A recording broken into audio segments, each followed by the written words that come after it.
Wow. Good morning, everybody. I was just starting this video just a moment ago, and all of a sudden, my neighbor decided to fire up a cement saw or something. So I had to start over.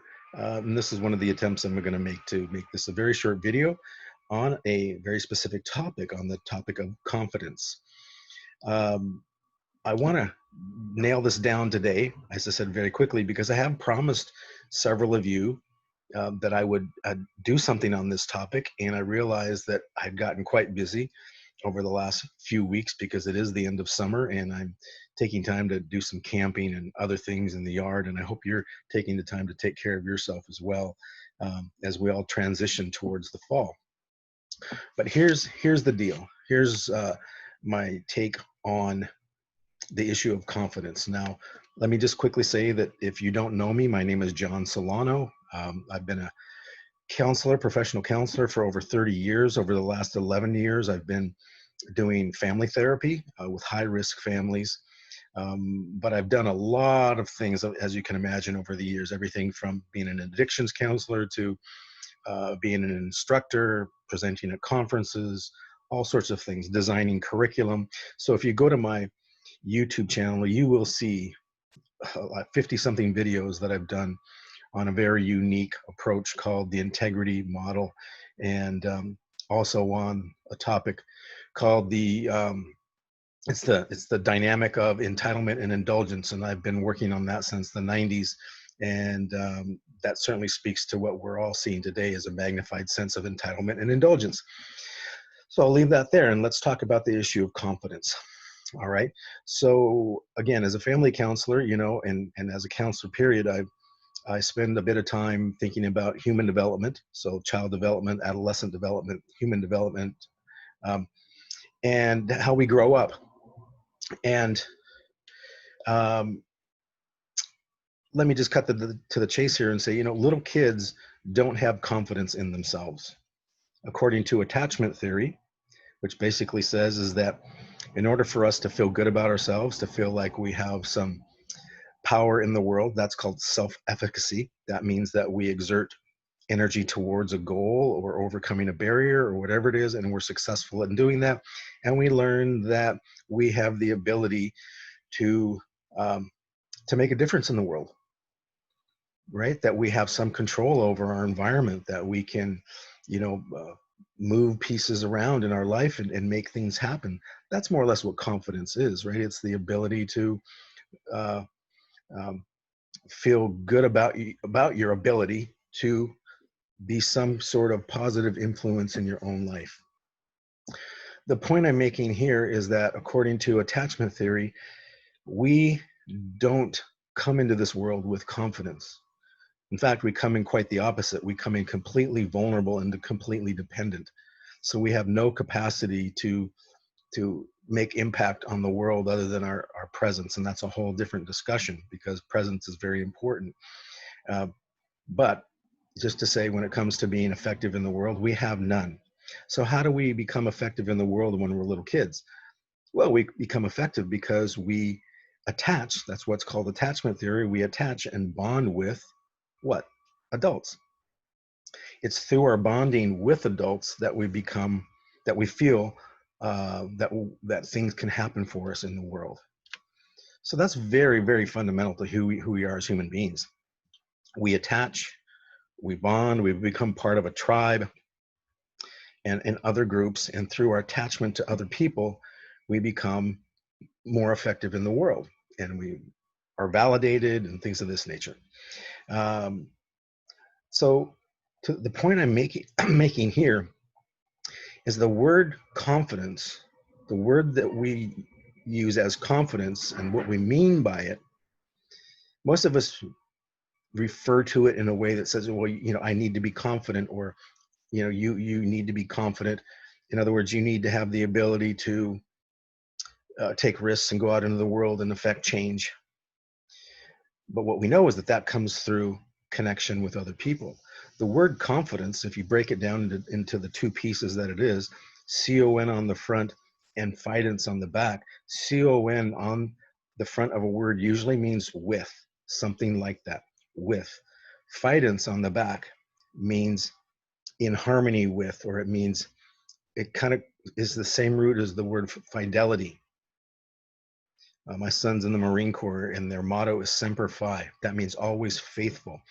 So that phi that comes in fidelity, you know, or fidence, confidence, it means that this state of what we call confidence actually comes from a relationship that we have with something bigger than ourselves.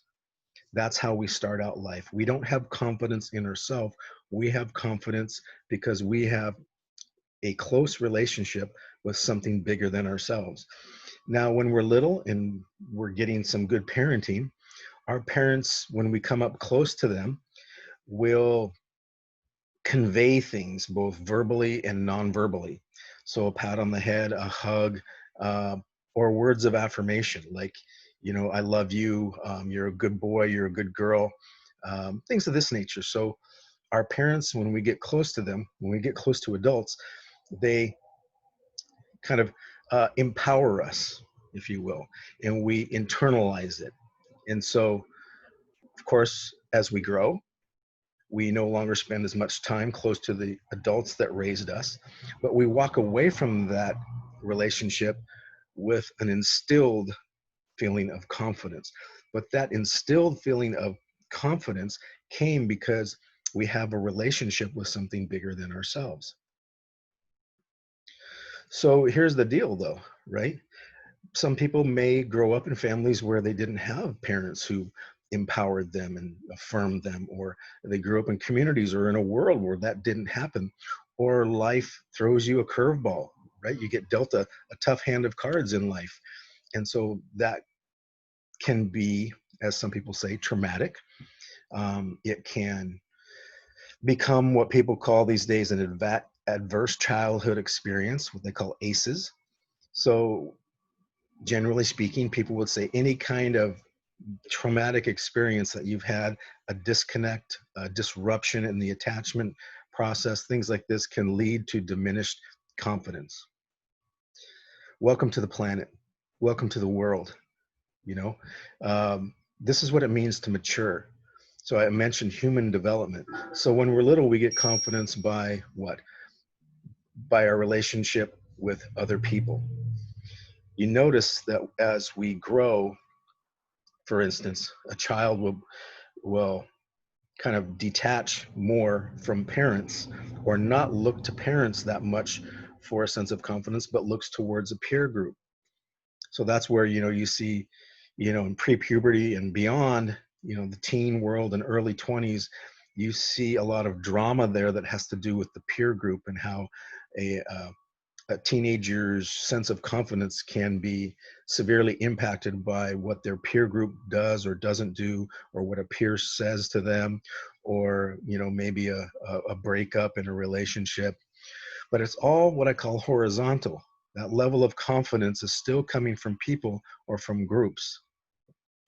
Eventually, as we mature, remember, confidence is a relationship word. It the word confidence tries to encapsulate kind of a state, psychological state in which we feel self efficacy.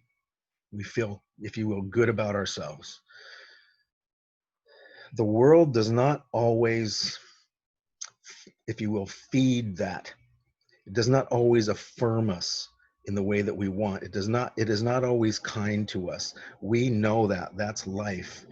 All important, valid spiritual disciplines speak to this, that life is tough, you know, that we get knocked down, but there's a way that we can get back up. And the way we get back up is by having a solid relationship. So confidence, remember, fidence means being faithful, being one with, being fused with. If we have a strong relationship with something bigger than ourselves, well, guess what? As we grow up into adulthood, it's no longer people that we look towards, that we look to for confidence. It's no longer people. What we look up to is ideologies. We look up to philosophies. We look up to ideas. We look up to uh, disciplines, if you will. And that's why uh, I guess you could say we search for meaning in life. We look towards like mythology and psychology and philosophy and religion to provide us with something solid that can help us remember the best of who we are when things get tough. Because people don't always do that. Let's not wear rose-colored glasses on this. Let's not be naive. It's even our own family members and our own partners and spouses and moms and dads. It's like we're all imperfect human beings, and we all like to say that, but that's the truth of the matter. And so of course we're going to be let down. We're going to feel like our needs aren't being met in those areas of maybe being recognized or validated or getting that hug or whatever it is. And that can feel traumatic, that can feel hurtful. So we have to have something bigger than ourselves to attach to lift us up, sources of inspiration. All right. So the question then is, well, how do I become confident? Well, I think there's a couple of ways. One, there are a lot of already existing disciplines out there. So we need a discipline. What is a discipline? A discipline is a study. It's a body of knowledge that we pursue, a path of truth, one might say. So we're all lifelong learners. We're all students pursuing a particular path or a particular discipline. There are many already out there that have been well established and incredibly helpful, right? Um, Also, I sometimes, if people don't want to pursue that, I say, well, construct one. Well, how do I do that? Well, pay attention to what in your world inspires you and lifts you up. And that's not always easy to know, because sometimes, you could, like, maybe somebody's playing video games for 10 hours a day and they're saying, well, this makes me feel good. But it also stops you from being part of life. It also stops you from making a contribution to your family, to your own health, to the community. So that's just really a hiding place. So we have to be wise about that. And when we construct a self-care plan or a personal self-care discipline, we have to ensure that the activities that we're engaging in help us become more effective in the world.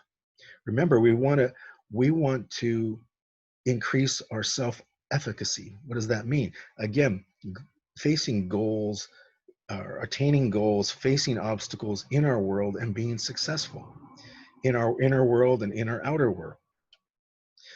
So if I'm engaged in some kind of activity that just is a hiding place, that doesn't allow me to become a stronger, better person in my inner world, to face my own emotions, to face, to be more personally accountable and responsible and all these things, or my outer world, then again, that's a place of indulgence. That's just a hiding place. It's not helpful.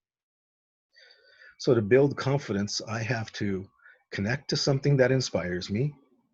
And when I say inspires, I mean it kind of gives me life, breathes life back into me, revitalizes me, and then also encourages me to go out into the world. See, that's what a parent would do to a child. And maybe if you're a parent, or maybe you remember this as a child, or maybe the outside world did something unkind to you, maybe one of your peers or something, hurt you in some way.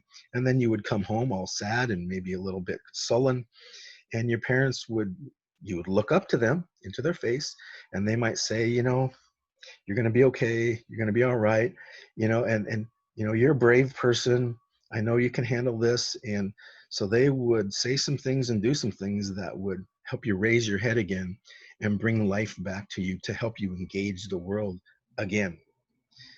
That's what a good discipline does. Okay, so I promise to keep this video short. I hope, as takeaways from this video, you understand, kind of developmentally, what confidence looks like. Remember, developmentally, when we're little kids and adolescents, we get a sense of confidence from other people, but they let us down. And so as we grow up, we realize that, again, confidence meaning to be with fidelity, right? To be connected to something bigger than ourselves. As adults, we look upward, we connect to causes, we connect to philosophies and ideas and disciplines. Okay, so that's developmentally what you learn. You also learned the definition of confidence. CON on the front was with. Fidence means to be together with something, to be in harmony, to be fused with something. So confidence is a relationship word that suggests that if you want to experience the state of what we call confidence, then you must partner with something. You must come up alongside something bigger than yourself. Okay? You can do that by engaging one of the disciplines that have already existed that are awesome, that have been around for thousands of years, or you can construct your own by being mindful and watching what in your environment inspires you. It could be going into nature, it could be writing poetry, it could be a particular movie or a particular song. But you would also always be mindful of whether or not what you're engaged in is just a hiding place or whether it's really encouraging you to engage the world. Okay, so always look for a discipline that encourages you to engage the world, not something that's going to keep you away from people or to cause you to withdraw from the world. All right, so different ideas can cause you to do that. Or like maybe going to the gym. Even this could be an indulgent behavior if you're just going to the gym all the time and you're not really engaging people or the world, or you're not getting your homework done, you're not really effective in life anymore. um, Again, spending too much time with video games or technology on cell phones and social media, all these things offer an immediate gratification, what we call immediate gratification, like medication. But you can also get stuck there. You can also get addicted, and it stops you from being effective in the world. Okay, so be wise and keep an eye open for that. Oh, it sounds like I've got a street sweeper going on right now. I'll tell you what, since I started this video, I've had my neighbor next door cutting some stone tile. I've had my dogs coming down and barking like crazy dogs. And now this. So this must be a really important video for many people to hear because there's a bit of resistance going on there around it. So I hope this has answered your questions about the topic of confidence. And if you have questions, feel free to join me. If you're a parent, um, or you're feeling like you're going to be a parent, maybe you're going, I'm not a parent yet, but I'm thinking about it. Or maybe you're married and and or you're kind of in a partnership and you're thinking about having kids.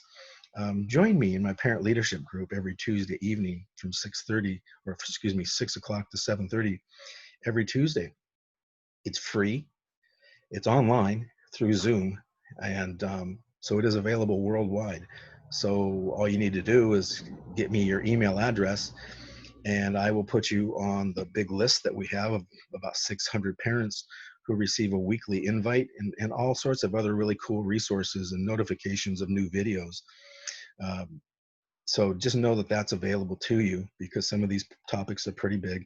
And don't forget to check out my YouTube channel because that's got some pretty powerful information on it that could also help you understand a lot more about the topic of confidence. All right, so yeah, hope this has been helpful, and message me if I can be of further service. Take care.